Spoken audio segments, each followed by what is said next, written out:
Tuition ಕಳಿಸೇ ಕೊಡೋದು. ಮುಂಜಾನೆ ಶುರು ಆಯ್ತಪ್ಪ ಅಂದ್ರೆ ರಾತ್ರಿ 8-10 ತನಕ ಮಲಗುದನ್ನು ಬೆನ್ನು ಹತ್ತೋದು ಮಕ್ಕಳಿಗೆ.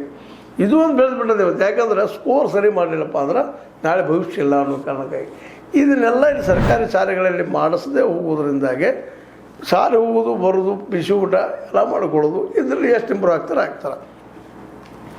ಒಟ್ಟಾಗಿ ಆಗಿ ಎಲ್ಲರನ್ನೂ ಇಂಪ್ರೂವ್ಮೆಂಟ್ ಮಾಡುವಂಥದಕ್ಕಿಂತಲೂ ಇಂಪ್ರೂವ್ ಆದ ಮಕ್ಕಳಷ್ಟು ತೋರಿಸ್ಕೊಂಡು ಜಾಣರಾಗ್ಯಾರ, ನಮ್ಮ ಒಳ್ಳೆಯ ಸ್ಕೂಲ್ ಅಂತ ಹೇಳೋದು ಇದೊಂದು ಪ್ರವೃತ್ತಿ ನಾವು ಕಾಣ್ತಾ ಇದ್ದೀವಿ. ಎಲ್ಲ ನೆಲೆಗಟ್ಟಿನಲ್ಲೇ ಎಲ್ಲ ಮಕ್ಕಳು ಇಂಪ್ರೂವ್ ಆಗಬೇಕು.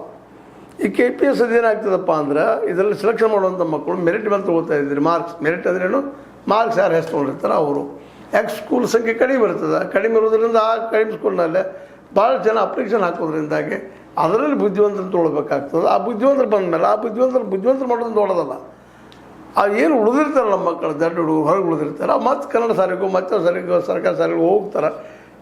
ಸರ್ಕಾರಿ ಶಾಲೆಗೆ ಹೋದ್ಮೇಲೆ ಅಲ್ಲಿ ಎಷ್ಟು ಮಟ್ಟಿಗೆ ಅಭ್ಯಾಸ ಮಾಡ್ತಾರೆ ಅನ್ನುವಂಥದ್ದು ಸಹಿತ ಅಷ್ಟೇ ಇವತ್ತು ಪ್ರಶ್ನೆ ಆಗೋದು. ಇವೆಲ್ಲ ನೆಲೆಯಲ್ಲೇ ಶಿಕ್ಷಣಕ್ಕೇನೋ ಒಂದು ನಿಶ್ಚಿತವಾಗಿಯೂ ಸರ್ಕಾರ ಭಾಳ ಕಾಳಜಿ ತೊಗೊಳ್ಬೇಕಾಗಿದೆ.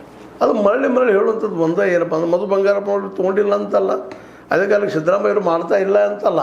ಆದರೆ ಅದಕ್ಕಿರೋ ಬಜೆಟ್ ಏನದಲ್ಲ, ಆ ಬಜೆಟ್ನಿಂದ ಇಂಪ್ರೂವ್ಮೆಂಟ್ ಆಗುವುದಿಲ್ಲ ಸರ್ಕಾರಿ ಶಾಲೆಗಳಲ್ಲಿ ಅನ್ನುವಂಥದ್ದು.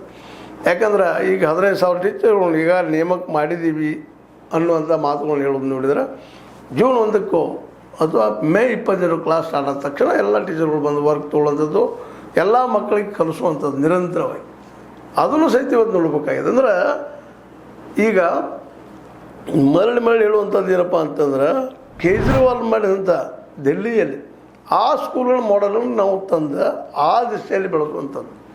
ಇಲ್ಲಿ ಪ್ರೈವೇಟಲ್ಲಿ ಕಲಿಸ್ತಾ ಇದ್ದಾರೆ, ಇಲ್ಲ ಅಂತಲ್ಲ. ಆದರೆ ಪ್ರೈವೇಟ್ಗಿಂತಲೂ ಈ ಸರ್ಕಾರಿ ಶಾಲೆಗಳಲ್ಲೇ ಕಲಿಕೆ ಪ್ರಮಾಣ ಕಡಿಮೆ ಅನ್ನುವಂಥದ್ದು. ಯಾಕೆ ಈ ಮಾತು ಮತ್ತೆ ಹೇಳೋದಪ್ಪ ಅಂತಂದ್ರೆ ಈ ಒಂದು ನೇಮಕ ಮಾಡುವಂಥದ್ದು ಕಾಳಜಿ ಸಿದ್ದರಾಮಯ್ಯ ಇರಲಿಲ್ಲ ಅಂತನೂ ಅಲ್ಲ, ಅದು ನಮ್ಮ ಮಧು ಬಂಗಾರಪ್ಪನವ್ರಲ್ಲಿ ಇಲ್ಲ ಅಂತನೂ ಅಲ್ಲ.